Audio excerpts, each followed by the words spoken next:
नमस्तेऽस्तु महामाये श्रीपीठे सुरपूजिते शङ्खचक्र गदाहस्ते महालक्ष्मी नमोऽस्तुते।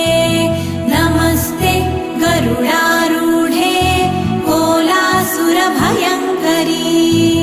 सर्वपाप हरे देवी महालक्ष्मी नमोऽस्तुते।